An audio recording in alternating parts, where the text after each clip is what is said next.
Ok, hermanos, entonces vamos a iniciar el mensaje del día de hoy.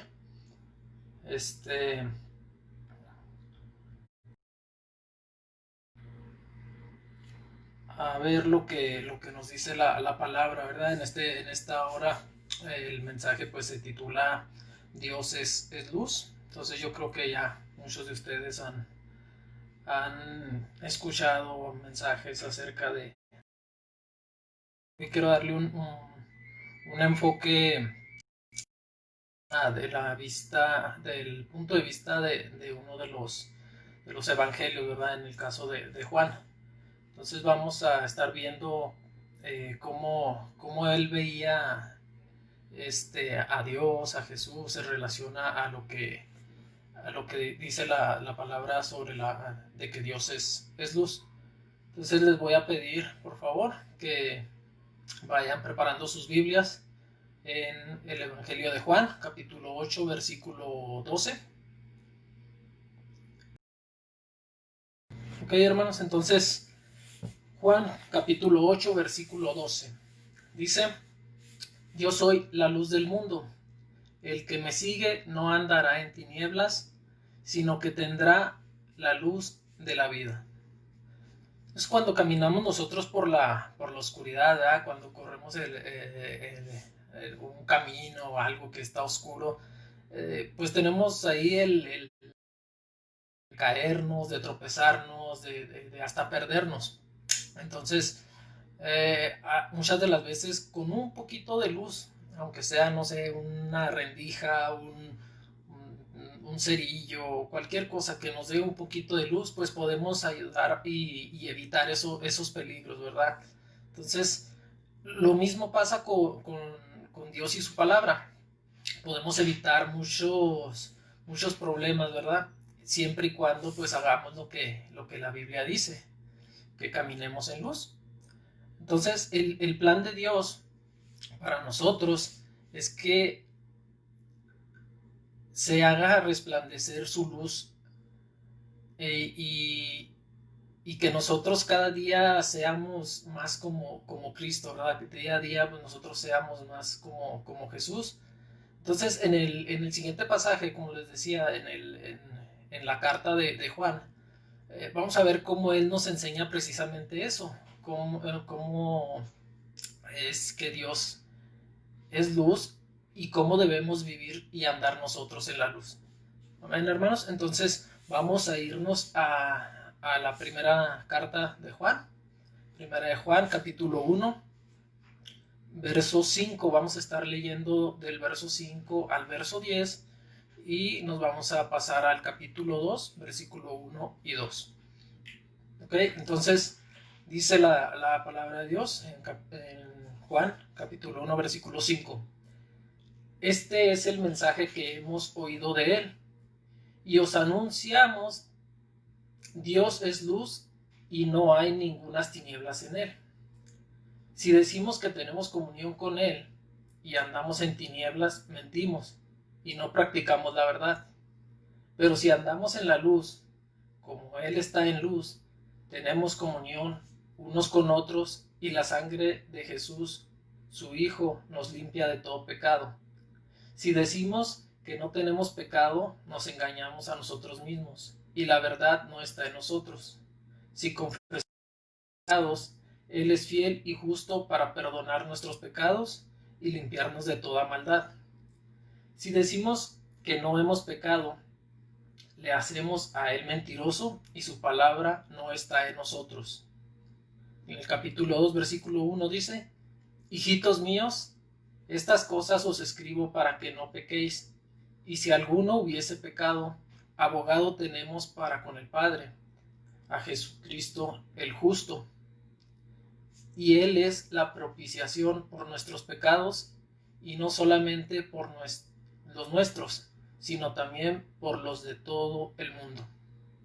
Ok, hermanos, Juan nos enseña que la única forma en la cual tú puedes escuchar a Dios decir estás perdonado es que nosotros primero le digamos: Señor, pecado. No es fácil no es fácil, ¿verdad? Porque nuestra reacción natural al pecado, pues muchas de las veces es otras veces lo minimizamos, ¿verdad? Es decir, pues a veces le cambiamos el nombre uh, para que según nosotros no sea tan grave. Entonces, esa es una de las reacciones que nosotros tenemos cuando pecamos. Entonces, sabemos que no tampoco es como para llegar y decirle, aquí estoy, Dios, he pecado, y ya. No es así de fácil. Entonces, si Dios ha trabajado con nosotros, entonces debe haber un sentimiento en nosotros de culpa, de haberle fallado, un sentimiento de que realmente estamos arrepentidos, ¿verdad? Entonces, no sé cuál sea tu reacción, no sé qué hagas tú cuando pecas, ¿verdad? Y como lo decíamos ahorita, pues muchos de nosotros reaccionamos a ocultarlo, minimizarlo, ignorarlo. A veces decimos, pues lo pasamos por alto porque pensamos que no es un pecado, ¿verdad? Entonces, nada más hay que hacerte esta pregunta en esta tarde, ¿verdad? ¿Qué haces tú cuando pecas? Entonces, precisamente esta respuesta nos la da Juan en este pasaje que vimos. Entonces, recordemos que cuando Juan escribió el Evangelio, la reacción de su iglesia, pues fue una indiferencia, ¿verdad? Fue pues de rechazo. ¿Por qué? Porque no era lo que ellos pensaban. Había muchas ideologías pues cuando Juan escribió el Evangelio, pues hubo muchos que no, ¿verdad? Se separaron, se fueron. Entonces, dos de esos grupos principalmente fueron los edionitas y los gnósticos. Uh, pero ¿por qué? Porque había odio y rechazo entre los mismos miembros de la iglesia. Entonces, en ese contexto es cuando Juan escribe su primera carta, que es la que acabamos de leer ahorita. Entonces, el motivo de esa carta era para que los que todavía estuvieran en esa iglesia se mantuvieran firmes y no abandonaran su fe. Entonces, para lograr eso, Juan comienza a testificar, ¿verdad? Empezó a decir, como lo dice en el inicio del versículo 5, dice, el mensaje que hemos oído de él y os anunciamos. Quiere decir que nadie se lo contó, o sea, él lo vivió, él lo escuchó, él lo vio cuando anduvo con Jesús. Entonces, en el pasaje que leímos, vamos a ver qué es lo que significa vivir en luz y qué significa que Dios sea la luz. Amén, hermanos. Entonces vamos a regresarnos al versículo 5. Dice, este es el mensaje que hemos oído de él y os anunciamos. Dios es luz y no hay ninguna tinieblas en él. Aquí Juan habla sobre algunos aspectos esenciales del evangelio. La luz es un símbolo importante, ¿verdad? Para referirse a Dios, para referirse a su palabra. Se utiliza mucho este término en la Biblia. Para Juan, el término luz se refiere a que Dios es perfecto, Él es justo. Entonces, en el carácter de Dios no hay tinieblas, no hay maldad, no hay impureza, no hay pecado. Y Él lo afirma en este versículo que acabamos de leer. Dice, y no hay ninguna tinieblas en Él. Entonces, si Dios es luz, nuestro desafío como cristianos, hermanos, será caminar en tinieblas, pero sin salirnos de la luz que es Dios. ¿Ok? Entonces, Juan nos describe que en ese tiempo, cuando él escribió esta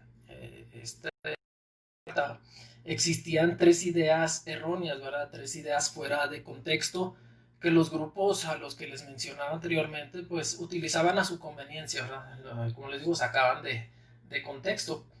Eran cosas que no estaban dentro de lo que Jesús les había enseñado. Sí estaban, pero como les digo, lo transgiversaban y lo usaban a su conveniencia.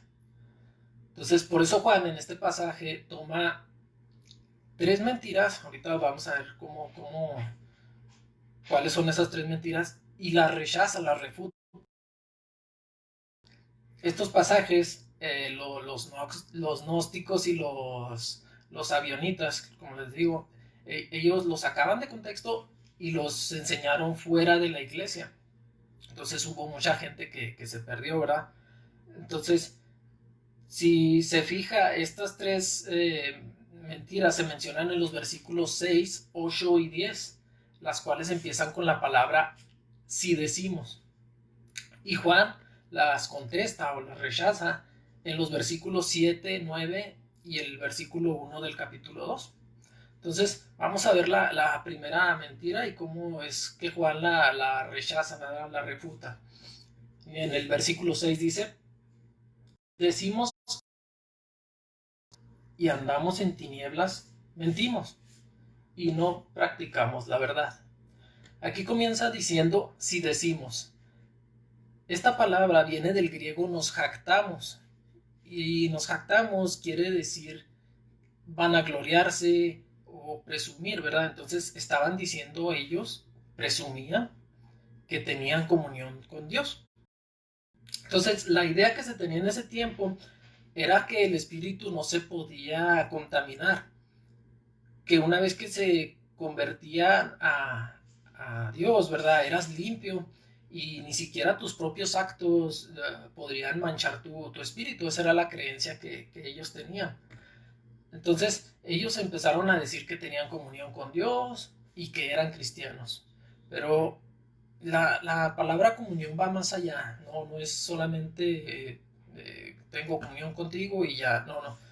Quiere decir que esta palabra significa que es una responsabilidad, ¿verdad? Que tienes con Dios y Dios contigo.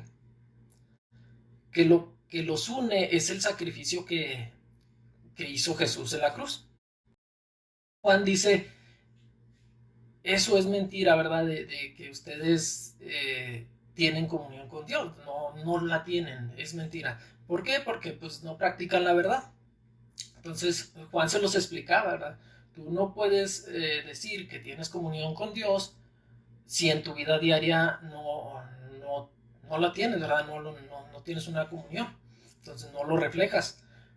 Tú puedes decir que vives en la luz si tus obras demuestran todo lo contrario, pues no, ¿verdad? No tiene sentido. Es totalmente lo contrario a lo que tú dices con lo que tú haces.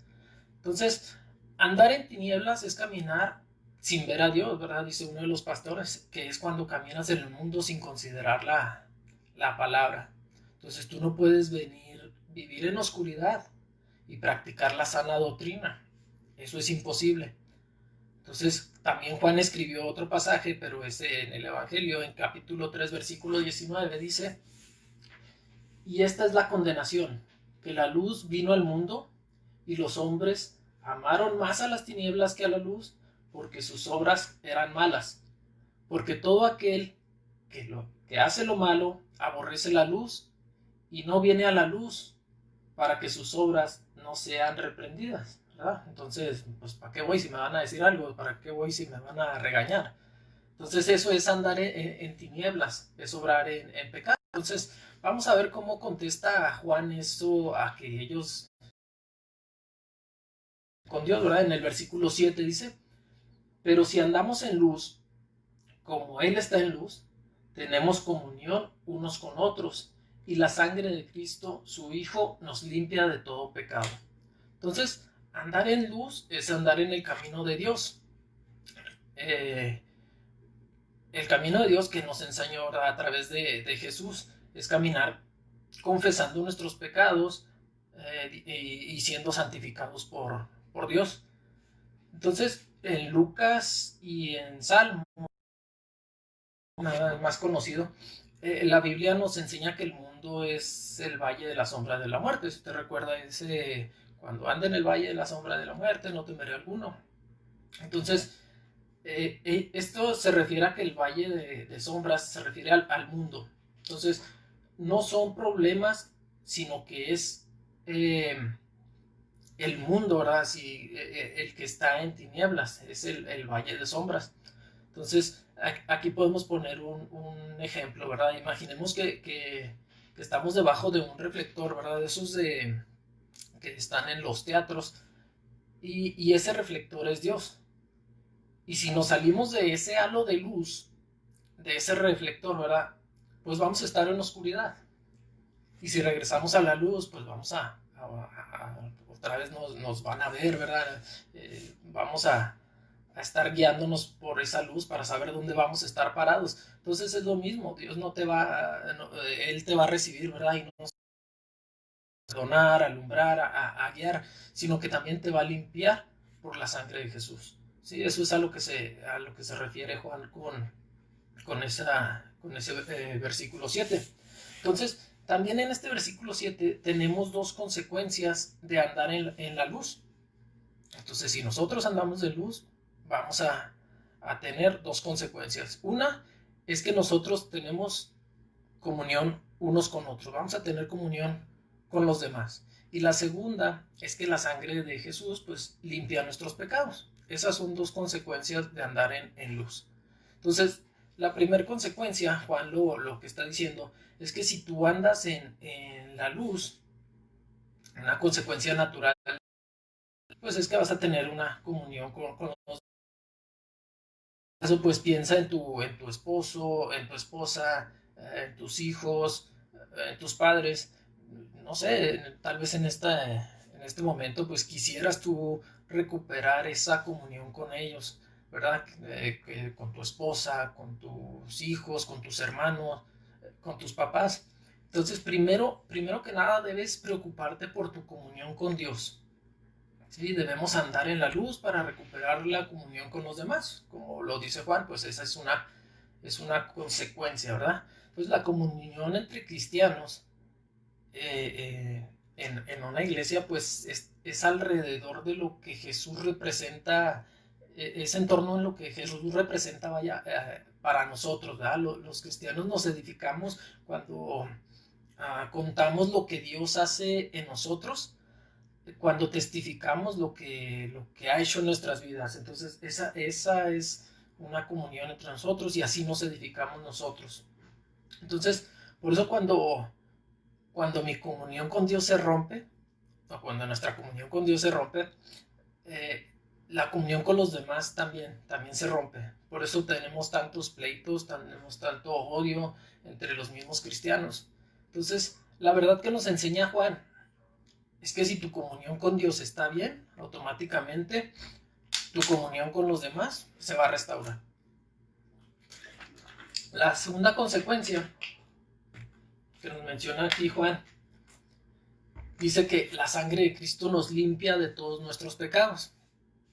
Entonces, el verbo limpiar aquí se refiere a que lo hace una y otra vez, constantemente. Entonces, lo que se conoce como santificación progresiva.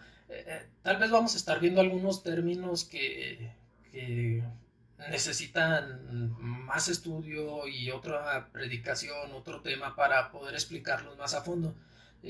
Vamos a tener términos como santificación progresiva, propiciatorio, justificación. Entonces, digo, voy a tratar de explicárselos brevemente, pero para entender lo que se refiere cada una de esas cosas, pues sí nos va a llevar tiempo y más adelante pues sí me gustaría explicarlas porque es muy interesante, es muy suave lo que se ve con esos temas. Entonces, le digo, Él te limpia todos tus pecados. Quiere decir que Él está limpiando todo el tiempo tus pecados, pero cuando los confiesas a Dios. Entonces, esas son las dos consecuencias a las que se refiere Juan, ¿verdad? En este versículo, cuando andamos en luz.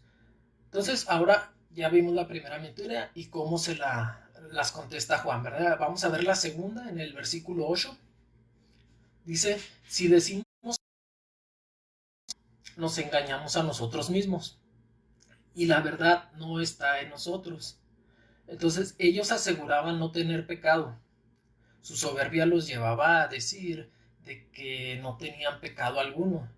Ellos creían ser libres de pecado, que ya no había pecado en ellos, ¿verdad? Una vez que ellos creían en Dios. Entonces, de hecho, ellos transgiversaron un texto que decía, Jesús, dice Jesús, yo soy la luz, el que cree en mí no andará en tinieblas. Entonces ellos decían, tranquilo, o sea, si tú crees en Jesús no hay problema, lo que tú hagas, estás en la luz todo el tiempo, no hay problema de lo que tú hagas, de lo que tú digas, tú siempre estás en la luz. ¿Por qué? Porque crees en Jesús. Entonces esa era una idea errónea, ¿verdad? Que ellos tenían. Y Juan les dice que pues ese es un autoengaño. Entonces, la verdad, pues no está en ellos, se los decía Juan, ¿verdad? Te estás autoengañando y la verdad, pues no vive en ti. Entonces tenemos el clásico ejemplo del avestruz. Sabemos que el avestruz, ¿verdad? Lo vemos en las caricaturas, en algunos videos, que cuando el avestruz ve el peligro, entierra su cabeza en la tierra, ¿verdad? Y cree que por tener la cabeza dentro de la tierra, pues va a evadir el peligro y pues no es así, ¿verdad? El peligro ahí va a estar latente. Entonces así hay muchos cristianos hoy en día.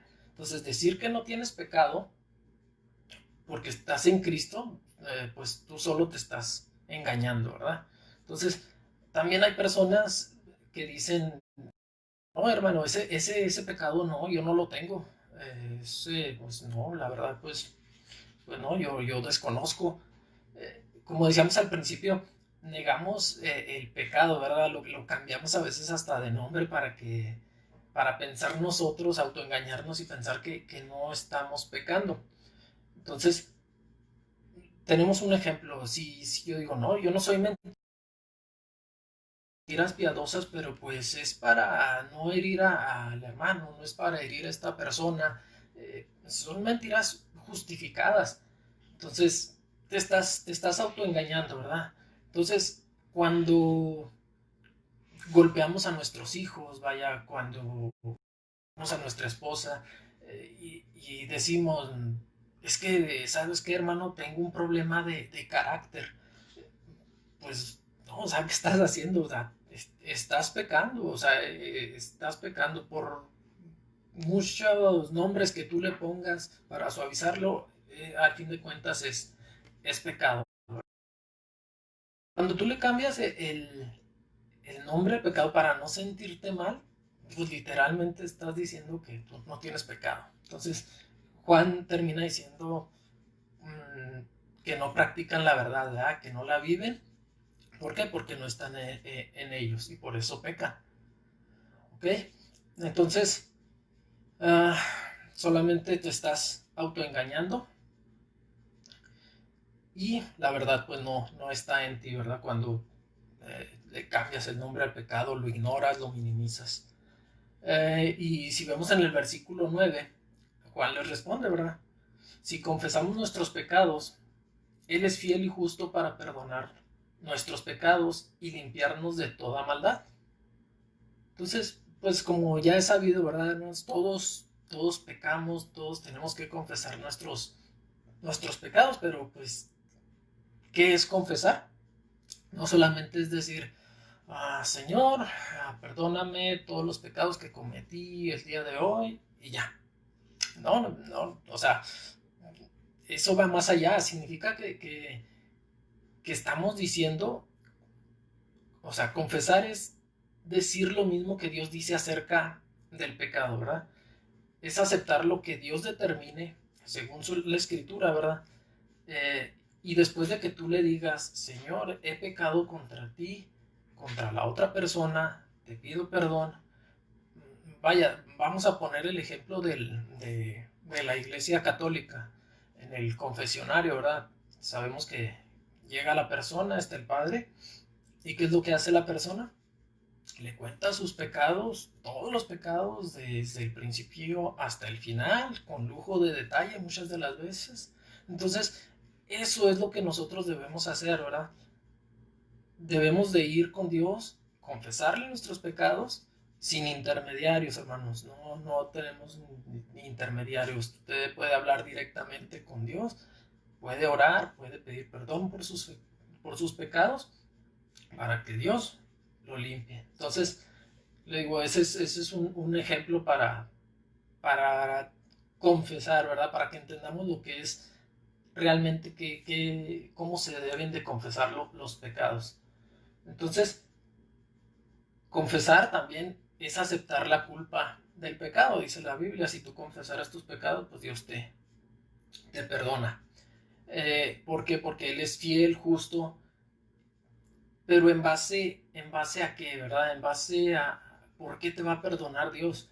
Pues en base a su fidelidad. El perdón, escuchaba en una de las predicaciones que el perdón de Dios no es un acto de misericordia, es un acto de justicia y fidelidad, ¿verdad? ¿Por qué? Porque fue necesario que Jesús muriera en la cruz para satisfacer la justicia de Dios. Vaya, si tú crees que Jesús murió en la cruz por tus pecados, entonces Dios en su justicia y fidelidad te perdona. Es por eso que somos justificados, le digo, y esta palabra justificados, pues la vamos a ver más adelante, pero le digo así a grandes rasgos, pero esta palabra implica muchas cosas. Esta acción lleva tiempo. Entonces, perdona a perdonarnos, pero por su justicia y por su fidelidad nos perdona. ¿Ok? Entonces, ya vimos la segunda mentira y cómo la contesta Juan, ¿verdad? Entonces, ahora vamos a ver en el versículo 10 la tercera idea errónea que tenían ellos, ¿verdad? Dice en el versículo 10, si decimos que no hemos pecado, le hacemos a él mentiroso y su palabra no está en nosotros. Entonces, cuando una persona dice que no está en pecado, está diciendo que Dios es mentiroso y que su palabra miente. ¿Por qué? Porque la Biblia dice que todos somos pecadores, ¿verdad? Recordemos lo que dice Romanos 3:23. Cuando todos pecamos, estamos destituidos de la gloria de Dios. Y aquí podemos ver una vez más lo que dijo Juan, ¿verdad? La verdad o su palabra pues no está en ellos. Entonces, muchas de las veces pensamos que nuestro pecado es demasiado grande para que Dios nos perdone. Y si sigues pensando eso, pues estás insultando la fidelidad de Dios, ¿verdad? O sea, si tú has entendido que Jesús murió por nosotros en la cruz, pero sigues pensando que tienes un pecado muy grande y que Dios no te lo puede perdonar, pues lo estás insultando, ¿vaya? Entonces, eh, entonces Dios no puede mentir, o sea, si Él dijo que si lo confesamos y Él nos perdona, pues nosotros hay que creerle, ¿verdad? No podemos poner en duda la palabra de Dios, ¿verdad? No podemos decir que Él es mentiroso. Tal vez te suene repetitivo esto de que si confesamos nuestros pecados, Él nos perdona, y ya lo he mencionado yo varias veces durante el tema y tal vez lo menciono algunas otras veces más, pero aunque no lo crea, hermano, hay personas a las que nos cuesta reconocer nuestros pecados y más que nada confesarlos a Dios. Entonces, aunque Él ya sepa los pecados que hayas cometido, lo que tú tengas en tu corazón, Él lo que quiere es que tengas comunicación con Él, lo que quiere es que tengas una comunión, ¿sí? Como lo veíamos en los primeros versículos. Y lo que quiere es que tú te reconozcas que has pecado y se lo confieses. Eso es lo que quiere Dios. Pero ¿cómo? Sabiendo y creyendo que Jesús murió por nosotros en la cruz. Y gracias a eso, nuestros pecados pues van a ser perdonados. Ok, hermanos, entonces vamos a brincarnos al capítulo 2 versículo 1. Dice, hijitos míos, este es Juan hablando, ¿verdad? Estas cosas os escribo para que no pequéis. Y si alguno hubiese pecado, abogado tenemos para con el Padre, a Jesucristo el justo. Y Él es la propiciación por nuestros pecados. Y no solamente por los nuestros, sino también por los de todo el mundo. Entonces, la verdad que presenta Juan es que podemos confiar en confesar nuestros pecados porque tenemos un abogado justo, ¿verdad? Como lo menciona ahí en el versículo 1. Aquí en el último versículo Juan dice que escribe estas cosas para que no pequen delante de Dios. ¿Y cómo? Usted se estará preguntando, ¿y cómo no pecar, verdad? Pues primero que nada hay que reconocer que tenemos un abogado en el cielo y habla en favor de nosotros. Entonces, si tú te acercas a Dios pidiendo perdón, pero con tus propias fuerzas, pues sabemos que Él no te va a perdonar, ¿verdad? O sea, si tú crees que Dios te va a perdonar por tus buenas obras, porque llevaste una vida, no sé, que tú creías que era buena, pues no, estás equivocado, ¿verdad? La única razón por la que Dios te perdona es porque tenemos un abogado justo. ¿Y por qué es justo? Porque Jesús es la propiciación por nuestros pecados. ¿Y qué quiere decir propiciación? Porque ya le he mencionado 3 veces y a grandes rasgos, quiere decir que Jesús no solo llevaba la ofrenda, ¿verdad? No solo era el sumo sacerdote llevando la ofrenda a la cruz, sino que él mismo era la ofrenda. Entonces, la cual derramaría su territorio y Dios no viera el pecado de la gente, ¿verdad? Sino que viera la sangre derramada de Jesús. Entonces, por lo tanto, Dios no ve tu pecado, sino que ve la sangre de Jesús derramada en ti. Entonces, Él te declara no culpable, ¿verdad? No inocente. ¿Eres culpable o no eres culpable? Él te declara no culpable y solo por creer en Jesús. A eso se le llama la justificación. ¿Ok? Entonces, Juan nos explica que la obra de Jesús no fue solo para los pecados de esa época, sino que también los pecados que cometas hoy y los confieses en arrepentimiento, pues Dios es fiel, justo y los va a perdonar. Entonces, el propósito de Juan, todos debemos vivir en luz. ¿Y qué es vivir en luz? Pues es andar en la luz, confesar nuestros pecados, confiar en que Jesús es nuestro abogado para siempre. Eh, bueno, tengo la cita aquí. Vamos a recordar lo que dice Tesalonicenses.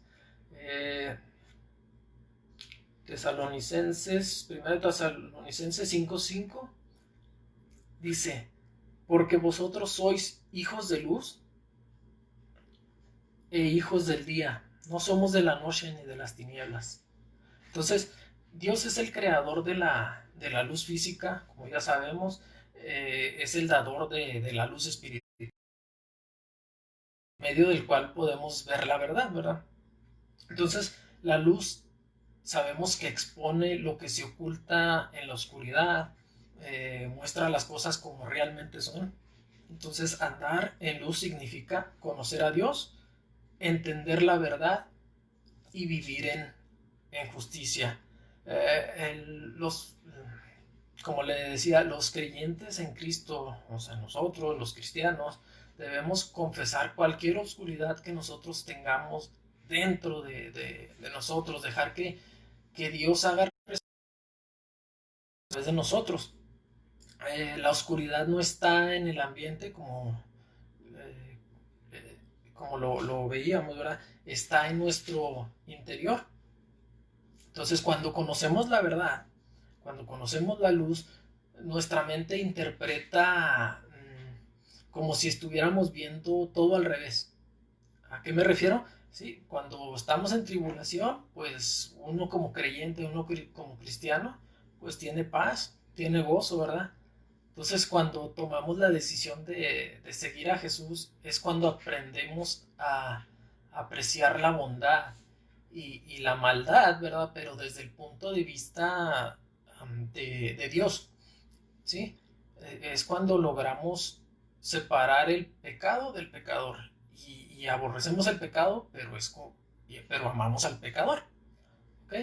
Entonces, no solamente andando en la luz, conociendo la verdad, solamente es andando en la luz y conociendo la verdad podemos ser llamados hijos de Dios, ¿verdad? Como lo dice Pedro.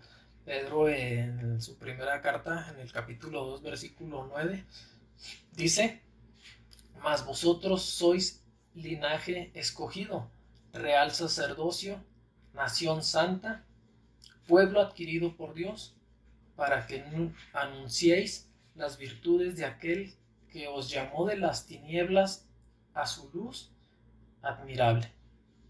Amén, hermanos. Entonces, espero que con este pasaje que revisamos, ¿verdad? Que escudriñamos, que fuimos desmenuzando, haya quedado un poco más claro a lo que se refería Juan: andar en luz, vivir en luz, y sobre todo que cómo veía él a Dios como la luz del mundo, ¿verdad? La luz que ilumina nuestro andar. Entonces, esas enseñanzas han sido desde los primeros tiempos.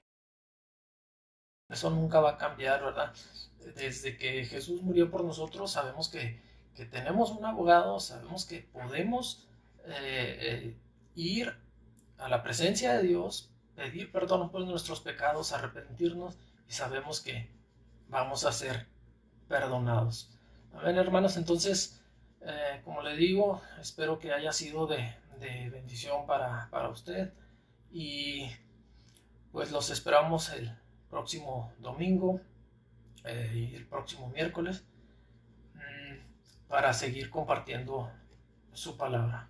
Amén, hermanos. Dios los bendiga.